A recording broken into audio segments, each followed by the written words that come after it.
আজকের মুখ্যমন্ত্রীর ঘুম হারাম হয়ে যাবে। এ পিকচার দেখবে, পিকচার দেখে মুখ্যমন্ত্রী আর ঘুম থাকবে না। 26-এ ভোট করালে আর মমতাকে খুঁজে পাওয়া যাবে না। মুসলমানদেরকে হারমাত বাহিনী হিসাবে তৃণমূল ব্যবহার তো সংখ্যালঘুদের কিভাবে ধ্বংস করতে হয় এবং বদনাম করতে হয় সেটা একমাত্র তৃণমূল সরকারই ভালোভাবে জানে। আমাদের বোম দিয়েছে আর অন্য কিছু দেয় না, মারামারি করে সন্ত্রাস তৈরি করেছে। উত্তরপ্রদেশে মানে এত মন্দির তৈরি করেনি যোগী সরকার। এই পশ্চিমবাংলায় যেভাবে মমতা ব্যানার্জি মন্দির তৈরি করছে, শুধু বাঁশ দিয়েই চলেছে। মুখ্যমন্ত্রীর উন্নয়ন কিছু নেই, না সংখ্যালঘুর জন্য আছে না কোনো হিন্দুর জন্য আছে। মুখ্যমন্ত্রী কি আজকের মারা গেছে না বেঁচে আছে? শুধু যারা টিএমসির নেতা আছে, তারা থাইল্যান্ডে ম্যাসাজ আছে তাদের জন্য, দুবাইয়ে মানে কি বলে বার আছে, ডান্স ক্লাব আছে, হ্যাঁ রাশিয়ান ভালো ভালো হ্যাঁ কন্যাদের সঙ্গে সেখানে ট্রিপ আছে, সুইজারল্যান্ড ট্রিপ আছে, এইসবগুলো আছে। এবারে নওশাদ সিদ্দিককে আমরা তুলবো, এবারে মমতা 14 তলার বিল্ডিংটা থেকে এবারেই ফেলে দেবো আমরা। ভাইজানের ওপর বিশ্বাস আশ্বাস রেখে সবাই এখন ভাইজানের পিছনে ছুটছে। এই সমস্ত জোচ্চোর, চিটিংবাজ, বালিচোর, কয়লাচোর, গরুচোরের সরকারের বিরুদ্ধে লড়ছে। ভোটের সময়টা এসে 1000 করে টাকা দিচ্ছে আর আমাদের মহিলাদেরকে ভোট কেনার মানে করছে। জায়গায় যখন টাকা দেওয়া শুরু হয়েছে, এরা টাকার জন্য আগে বাড়ছে, শিক্ষার জন্য আগে বাড়ছে না। 2026-এ আমরা পশ্চিম বাংলা থেকে তোমাকে বিসর্জন দেবো গঙ্গার জলে। বিশ্বাসঘাতক সরকার এই মুসলমানদেরকে নিয়ে দুধের গায়ে মনে করে মুসলমানদেরকে নিয়ে ছেলেমেলা খেলেছে। বিশেষ করে আর তেজপাতা ভেবেছে। মুখ্যমন্ত্রী ঘুঘু দেখেছে, ঘুঘুর ফাঁদ দেখেনি। আমি মনে করি আজকের মুখ্যমন্ত্রীর ঘুম হারাম হয়ে যাবে। এ পিকচার দেখবে, পিকচার দেখে মুখ্যমন্ত্রী আর, কেননা ওনার বিসর্জনের সময় এসে গেছে। 2026-এ সমস্ত মানুষ, হিন্দু মুসলিম সমস্ত ঐক্য হয়ে এই শাসক দলটাকে আমরা বিসর্জন দিতে চাই। এক কথায় অপদার্থ চোর, কয়লা চোর, বাথরুম চোর, আমফান চোর, সমস্ত কিছু চোর, রাস্তার বালি পর্যন্ত ছাড়েনি। এমন একটা অপদার্থ সরকার। এই ওয়াকাফ চোর লুকিয়ে লুকিয়ে তোমার সাইন করে দিয়ে বলছে আমি বেঁচে থাকতে ওয়াকাফের কোনো ক্ষতি হবে না, আমি বেঁচে থাকতে এসআইআর হবে না। আজকের কি মুখ্যমন্ত্রীকে জিজ্ঞাসা করছি, মুখ্যমন্ত্রী কি আজকের মারা গেছে? এইটা আজকের পুরো বিশ্বর মানুষের কাছে ছড়িয়ে দেওয়া দরকার যে মুখ্যমন্ত্রী আশ্বাস দিয়েছিল আমি বেঁচে থাকতে এসআইআর হবে না। আজকের প্রত্যেকটা মানুষ অসহায়, তারা বিভিন্ন অনেক মানুষ আছে খেটে খাওয়া মানুষ, অসহায় মানুষ, তারা আজকের বিভিন্ন জায়গায় হেনস্থায়ী হচ্ছে। কেন আজকের কেন এসআইআর হচ্ছে? এই কথাটা আমরা পুরো পশ্চিমবাংলা নয় পুরো ভারতবর্ষকে আমরা ছড়িয়ে দিতে চাই। মুখ্যমন্ত্রীর উন্নয়ন বলতে বাংলায় শুধু মন্দির মন্দির মন্দির মন্দির ছাড়া আর কিছু না। মুখ্যমন্ত্রীর করা হয়েছে উন্নয়ন করার জন্য রাজ্যে, যে এই যে মন্দিরগুলো করছে, মন্দিরগুলো না করে যদি পশ্চিমবাংলায় যদি 4টে হসপিটাল করতো, আরজিকর, পিজির মতন, মানুষ সুরক্ষিত মানে অনেক সুবিধা পেত। আমাদের মধ্যে মুসলিমদের জন্য কিছুই করে না, কিছু না, শুধু মুসলিমদের বলছে না গায়ে গরুর মানে যেরকম লাথি মারলে দুধের গায়ের মতন করে রেখেছে, বুঝলে? যখন ওদের মানে তেজপাতার মতন ব্যবহার করছে, ফেলে দিচ্ছে, আবার দরকার পড়ছে আবার ব্যবহার করছে। পড়বে তো অবশ্যই পড়বে, আরও অনেক সিটে বাড়বে এবং রাজ্যে একটা ভালো একটা প্রভাব নিয়ে এসছে নওশাদ সিদ্দিকী ভাইজান। এটাকে মুখ্যমন্ত্রী ভয় পাচ্ছে, তার জন্য অনেক জায়গায় আটকাচ্ছে, অনেক বাধা দিচ্ছে। প্রথমত হলো ভাইজান হলো সত্যের জন্য লড়েন এবং তিনি সকলের হিন্দু মুসলিম দলিত আদিবাসী সবার পাশেই থাকেন এই জন্য।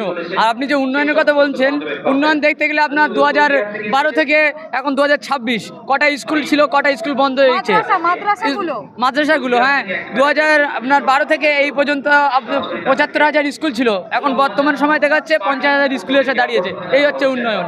রাস্তাঘাট কিছু কিছু যেগুলো মেন হলো সেগুলো ছাড়া বাকি আপনি সাইডে রাস্তা মানে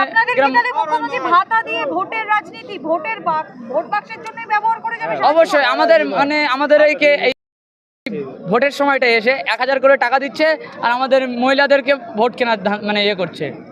বাড়িতে চলে যাচ্ছে আমাদের ভাই মমতা ভোটের জন্য চলে যাচ্ছে, বলছে হারে 500 টাকা লে আমাদের ভোট দে। আমাদের মমতাকে আর দরকার নাই, আমাদের শুধু আমাদের ভাইজানকে সবকে জিতাবো আমরা। ভাইজান আমরা সবাইকে একবার করে সুযোগ দিয়েছি, এবার আমরা একটু ভাইজানকে সুযোগ দিয়ে দেখছি তিনি কি সুবিধা করতে চাই।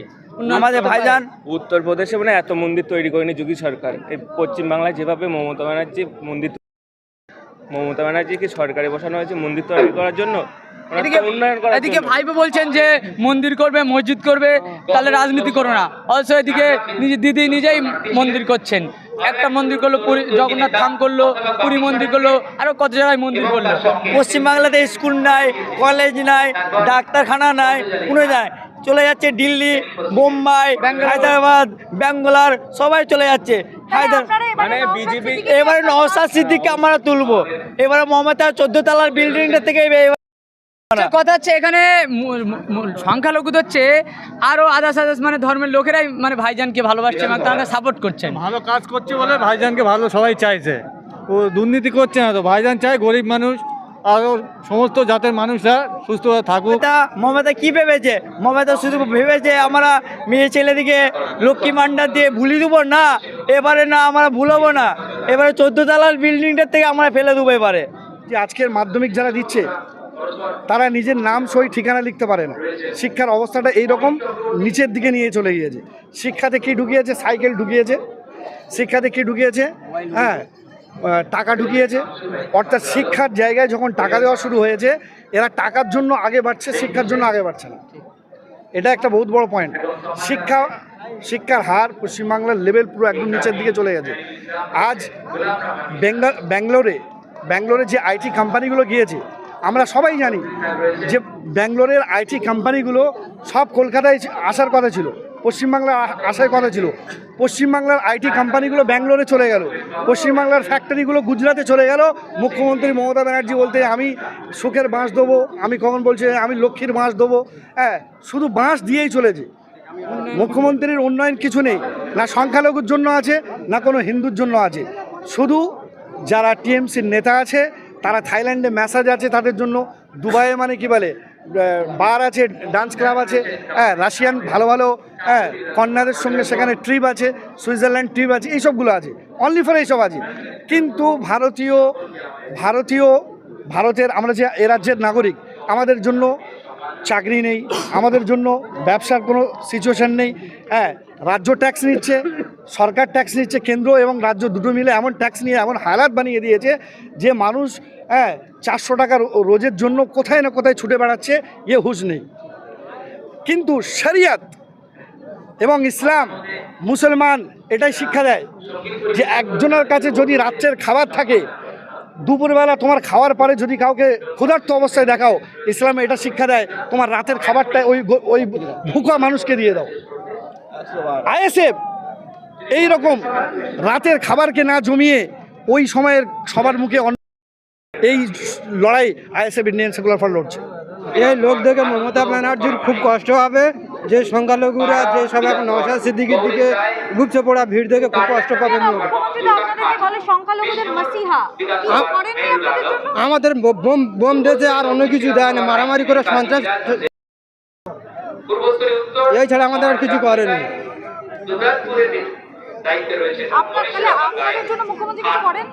আমাদের বেশি কিছু করেনি তো, আমাদের এই মারামারি করার হাতিয়ার মানিয়ে রেখেছে, আর কিছু করেনি তো। আমাদের জন্য কি করেছে বলতে, আমি যতটুকু দেখলাম, আমাদের বিরুদ্ধে এসআইআর নিয়ে এসছে, আমাদের বিরুদ্ধে ওয়াকফ আইন লাগু করাবে না বলেছিল, লাগু করিয়েছে। আমাদের বিরুদ্ধে মানে এক কথায় দেখতে গেলে মুসলমানদেরকে হারমাত বাহিনী হিসাবে তৃণমূল ব্যবহার করে। তো সংখ্যালঘুদের কিভাবে ধ্বংস করতে হয় এবং বদনাম করতে হয় সেটা একমাত্র তৃণমূল সরকারই ভালোভাবে জানে এবং বোঝে। তাই সংখ্যালঘুদের ক্ষতি ছাড়া তৃণমূল সরকার কোনো উপকার করে না।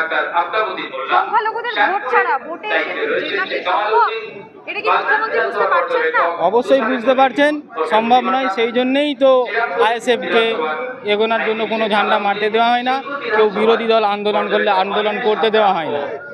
এইভাবে বিরোধী দলেদেরকে চেপে রাখা হচ্ছে। নওশাদ সিদ্দিকী একটা ভক্ত এসেছে, কি মনে হচ্ছে মমতা সরকারের টনক নড়বে? অবশ্যই টনক নড়বে, টনক নড়া তো দরকার, কারণ আইএসএফের একটাই খাম, পুরো তৃণমূলের ঘাম বের করে দিচ্ছে এটাই। আর আগামী 26-এ আইএসএফ একটা জায়গা অবশ্যই দখল করবে এই রাজ্যের মধ্যে। এই মানুষের উপচে পড়া ভিড়ই বলে দেয় যে আইএসএফ কতটা মানুষের পাশে দাঁড়ায়।